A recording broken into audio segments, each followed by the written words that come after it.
Florence Vidal est une consultante internationale, historienne, spécialiste de l'Italie, que je connais depuis plusieurs années. On a même écrit un bouquin ensemble qui s'intitulait Italiens de prestige à Paris et Île-de-France. Maintenant, elle vient de revenir sur les rayons des librairies avec un nouvel ouvrage qui s'intitule Les petites phrases qui ont changé l'histoire. Donc un titre très prometteur. Comment est né ce livre, Florence Vidal? Eh bien, ces petites phrases qui sont tellement répandues m'ont véritablement frappée en me demandant d'où elles venaient, comment elles avaient été prononcées, si c'était prononcé ou écrite, pour la première fois. Et à partir de ce moment-là, quel était le déroulement historique, quel était en quelque sorte leur destin? Oui, donc ce sont des phrases, pour donner une idée aux visiteurs de notre site, ce sont des phrases tellement connues qu'elles font partie du patrimoine culturel, on peut bien le dire, de l'homme de la rue. C'est-à-dire, oui. Je ne sais pas, par exemple... Quand par exemple, pour le premier chapitre, je oui. m'occupe de œil pour œil et dent pour dent, oui. Je l'ai encore entendu citer il y a 2 jours à la télévision. Voilà. Voilà. Donc ce sont des phrases qui sont connues de tout le monde, mais qui en même temps, si on demandait à l'homme de la rue d'où elles proviennent, ne saurait peut-être pas répondre. Oui. Alors, pour en rester sur cet exemple, oui. Alors, en 2 mots, cette phrase, d'où vient-elle? Son origine est très très ancienne. Elle est très ancienne puisqu'elle vient de Babylone et elle figure sur une stèle de basalte qui date de du créateur du code qui est inscrit sur cette grande pierre, qui est actuellement au Louvre, et qui s'appelle Hammurabi. C'est un roi, un empereur même, et ça c'est moins 1700 avant Jésus-Christ. Donc il y a un personnage important, comme cet empereur, qui, ayant pris possession de multiples territoires, a voulu unifier la loi sur ces terres. Et il a fait graver sur une grande stèle à peu près 200 articles de code de loi pour pouvoir enseigner à ses ressortissants quelle était actuellement, enfin à son époque, la façon dont ils seraient punis s'ils n'observaient pas les lois en question.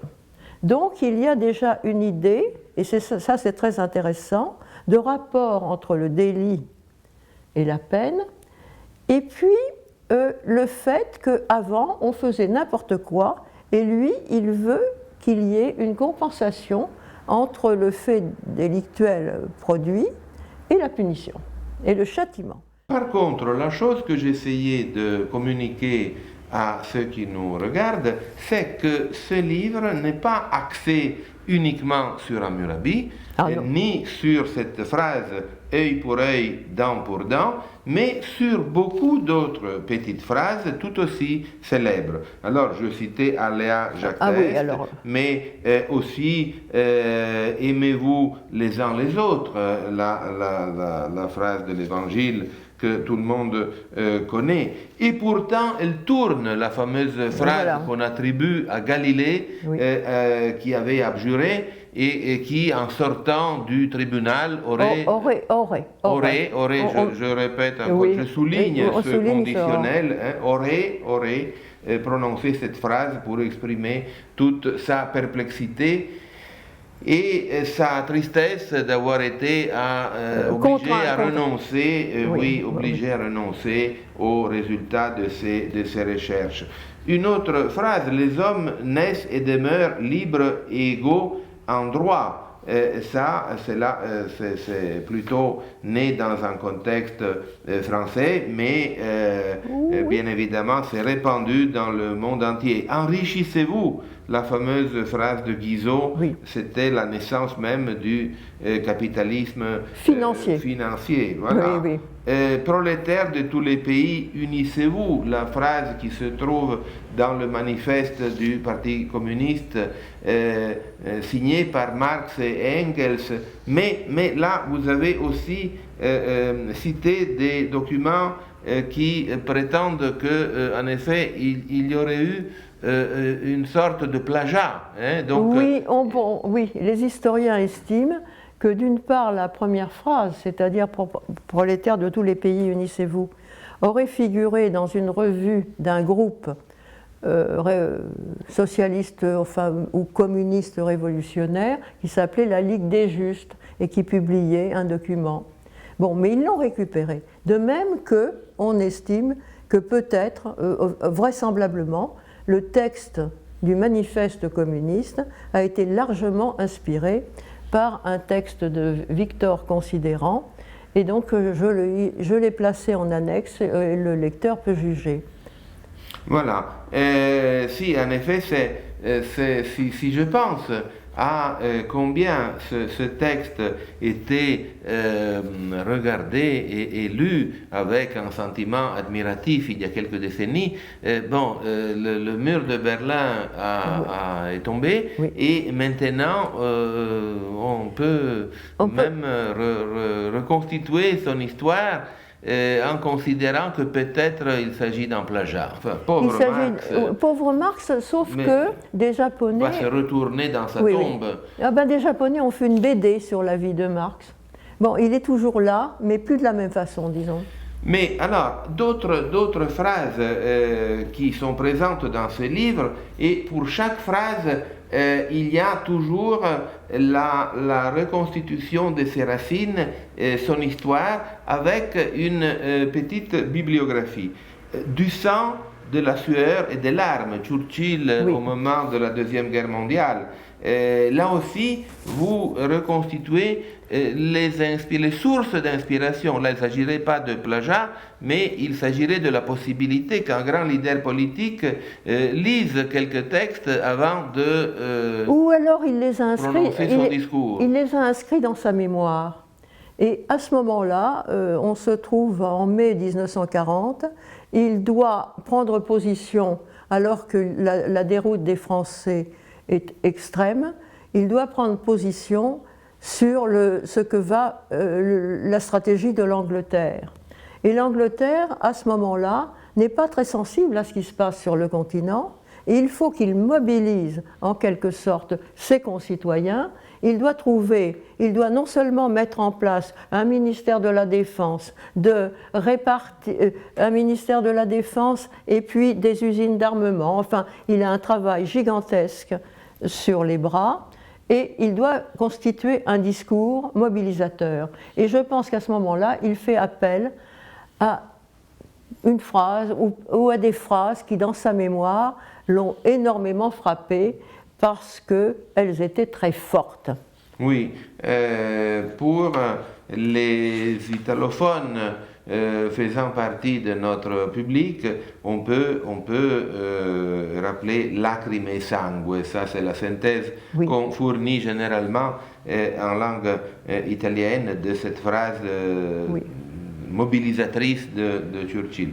Mais on a aussi, on ne naît pas femme, on le devient, phrase de Simone de Beauvoir, et qui est à l'origine d'un courant féministe important, mais aussi alors la phrase de Gaulle, je vous ai compris, concernant la guerre d'Algérie, enfin voilà. Il y a des phrases qui font référence à différentes expériences et à différents pays, mais qui ont en commun le fait d'être très connus. Alors, justement, notre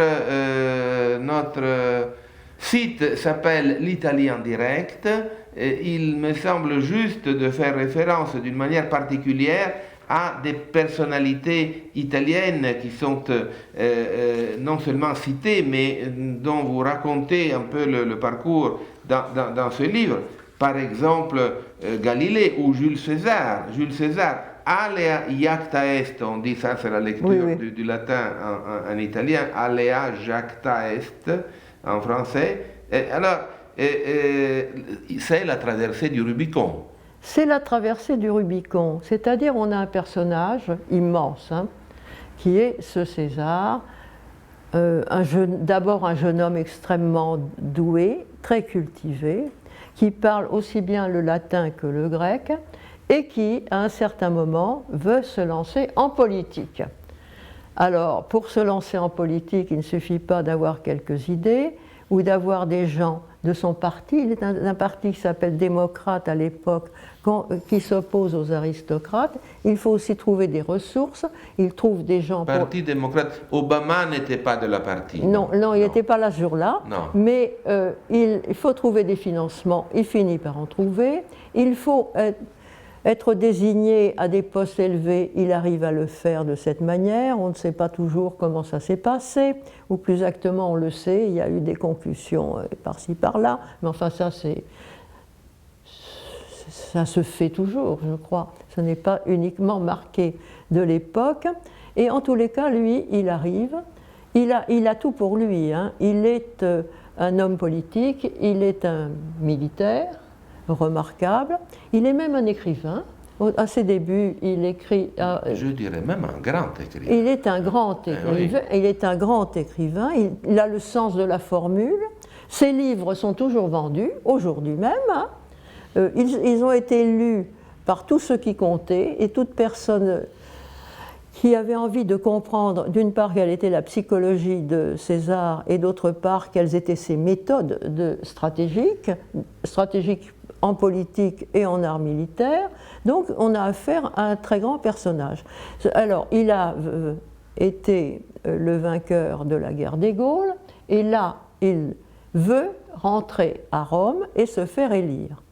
Et c'est difficile et qu'il n'a pas le droit d'aller avec ses armées au-delà de cette petite rivière qui s'appelle le Rubicon, qui n'est pas une énorme rivière, c'est une... Et qui, entre autres, se trouve à une vingtaine de kilomètres du village où est né Benito Mussolini. Mais exactement, c'est-à-dire que Mussolini connaissait le Rubicon certainement au cours de promenades et parce que c'était une rivière symbolique, rivière intermittente, enfin bon, c'est pas la rivière qui compte, c'est que César va se dire à un certain moment, il faut que je franchisse cette rivière dont le franchissement est interdit par les autorités politiques, on doit rester en deçà, et il décide de le franchir, et donc c'est quelque chose qui est... Il franchit l'interdit, mais pour César, il faut le faire. On pense qu'à ce moment-là, il réunit, il a quelques troupes autour de lui, il va les convaincre de le suivre, et pour les convaincre encore plus, il dira que les dés ont été jetés, mais ce qu'on sait moins, c'est qu'ils ont été jetés par l'ordre des dieux. Ce n'est pas lui qui les jette. Hein. Il précise que les dieux sont d'accord avec lui et que les dieux... Mais cela est en sa faveur, dans le sens que lui, il est l'instrument par lequel les dieux opèrent. Oui. Donc, et puis c'est une manière de s'anoblir. Oui. Et puis se passent des faits étranges. Il y a des chevaux voués aux dieux qui galopent, qui sont là, ils vont très bien dans le spectacle. Et en tous les cas, il prononce cette phrase et on pense peut-être qu'il l'a prononcée en grec. On n'est pas tout à fait sûr de l'énoncé latin. Alors, qui était la langue, le grec était la langue de l'élite romaine. De l'élite romaine, entre eux, il l'a parlé couramment. Et, comme les aristocrates russes parlaient en français. Exactement. Alors donc, à un certain moment, il prend sa décision et il entraîne donc ces quelques fanatiques de l'autre côté de ce petit Rubicon. Et à ce moment-là, c'est une grande carrière qui va s'ouvrir à César après pas mal de vicissitudes et d'avanies.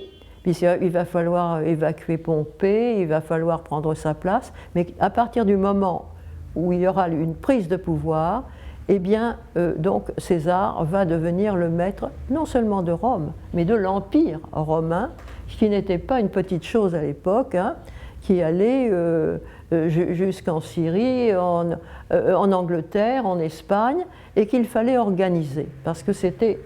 C'était presque tout le monde connu de l'Afrique du Nord. Enfin, oui, c'était une grande partie du monde connu, bien entendu.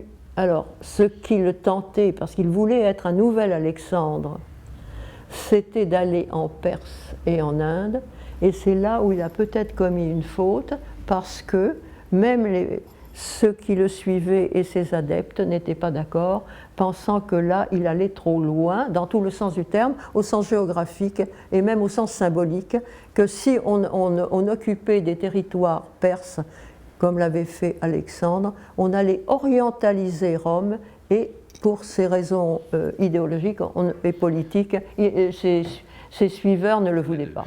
Un autre personnage italien dont vous parlez dans ce livre, c'est Galilée. Alors cet homme de science, ayant un grand savant, quelqu'un qui a intuitionné, qui a deviné et étudié des parcours, qui a ouvert des parcours. C'est un personnage absolument fascinant, parce qu'il va marquer un temps qui est l'ouverture à une véritable science.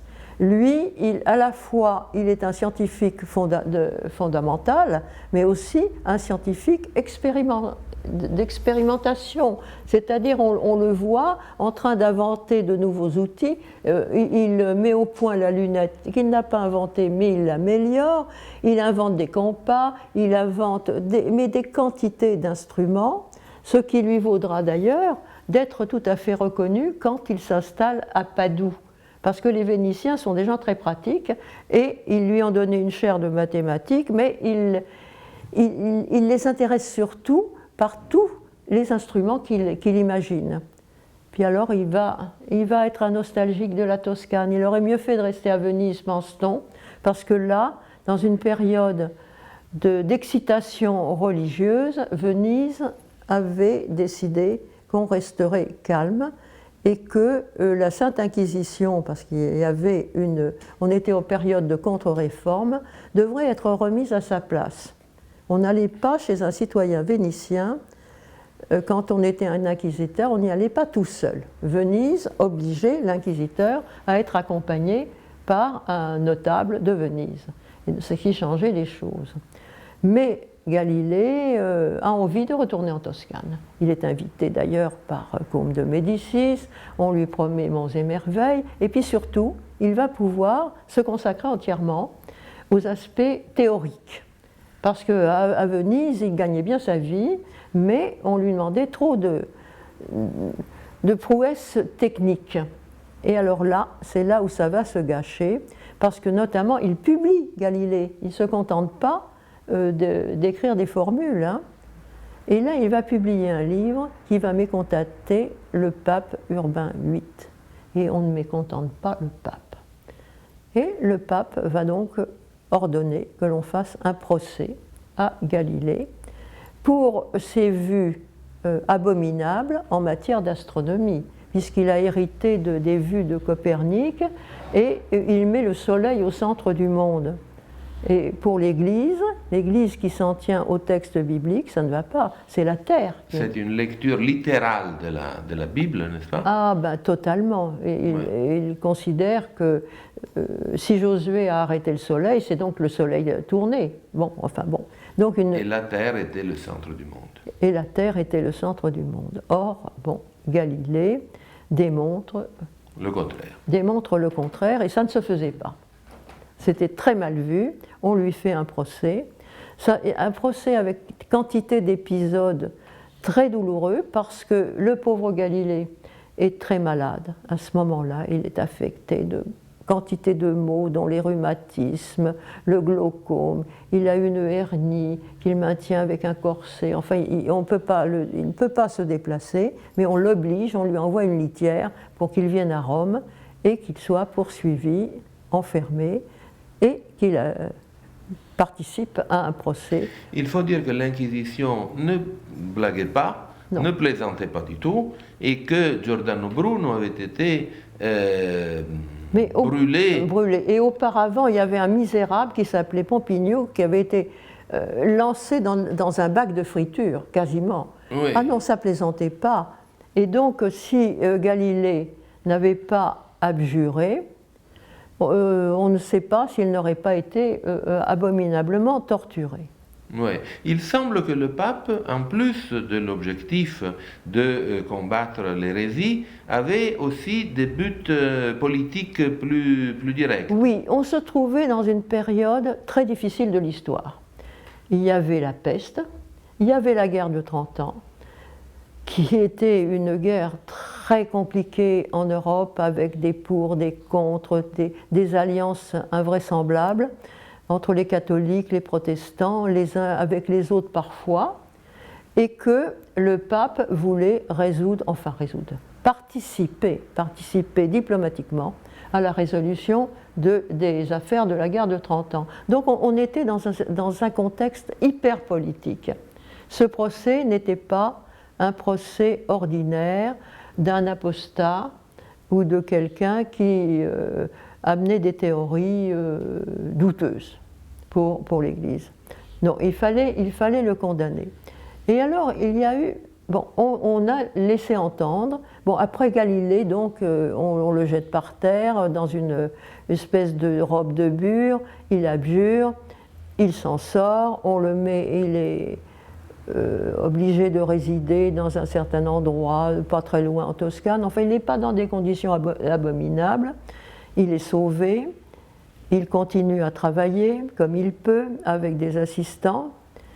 Et on lui prête la phrase, et pourtant elle tourne, qu'il aurait prononcée. Et pour 6 mois, oui, voilà, à la sortie du procès. Or, ça a été largement contesté.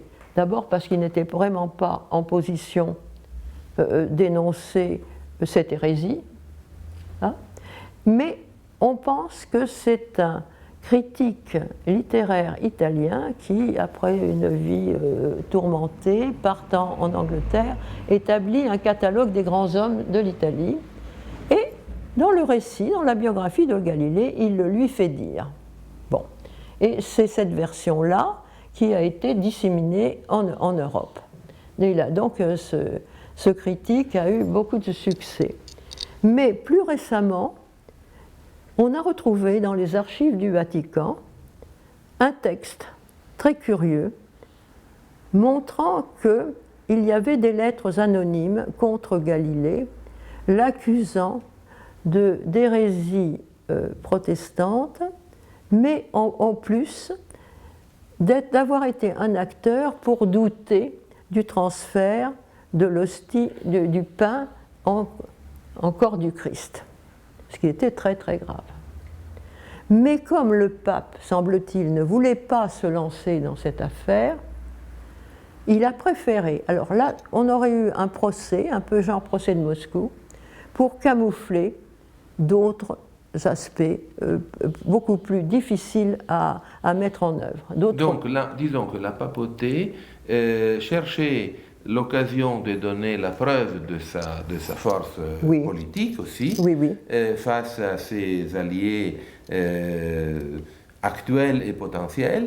Et le terrain sur lequel manifester sa force, c'était plutôt l'hérésie concernant la Terre et le Soleil que l'autre parce que là, ça devait rester un domaine caché, trop difficile à faire apparaître, trop douteux, et que là, on pouvait, à travers l'Europe, faire voir que l'on avait condamné Galilée. Ça, c'était simple à comprendre pour tout le monde. Voilà. Donc, on aurait envie, bien sûr, d'écouter Florence Vidal pendant des heures et des heures. Là, on a seulement voulu vous donner, comme ça, un petit essai de la nature du travail immense qu'elle a qu'elle a réalisé pour écrire ce livre. C'est-à-dire qu'à travers, disons, par l'intermédiaire de 450 pages, elle marche au galop à travers l'histoire et nous offre ces aperçus sur différents personnages grâce à l'interprétation et à l'histoire des petites phrases qui sont connues par le monde entier. Donc c'est un livre que nous conseillons vraiment aux visiteurs de notre site. C'est un livre qui se lit facilement, même s'il est fondé sur des recherches aussi approfondies. Il s'intitule, je le répète, Les petites phrases qui ont changé l'histoire et il est publié par Pygmalion. Vous vouliez dire encore? Oui, je voulais dire simplement une chose, c'est que quand on a évoqué Churchill et toutes les phrases qui l'ont inspiré, on pense qu'il s'est éminemment référé à Garibaldi. Oui, oui, tout à fait. Qui aurait prononcé cette phrase au moment de la République de Rome, et une période très, très tendue de l'indépendance de l'Italie. Cette phrase était enregistrée et Churchill aurait décidé aussi d'écrire une biographie de Garibaldi qu'il admirait énormément en tant qu'aventurier et homme politique. Oui, c'était le moment où la République romaine était sur le point d'être écrasée par les troupes du futur empereur Napoléon III, qui, dans sa jeunesse, avait été partisan de la cause italienne et qui, par la suite, est devenu l'allié du pape et, par conséquent, avait souhaité envoyer ses troupes, ses soldats, pour écraser la Repubblica Romana. Voilà. Donc, merci Florence Vidal et encore une fois, vraiment, c'est un livre qu'on vous conseille. Grazie Florence Vidal.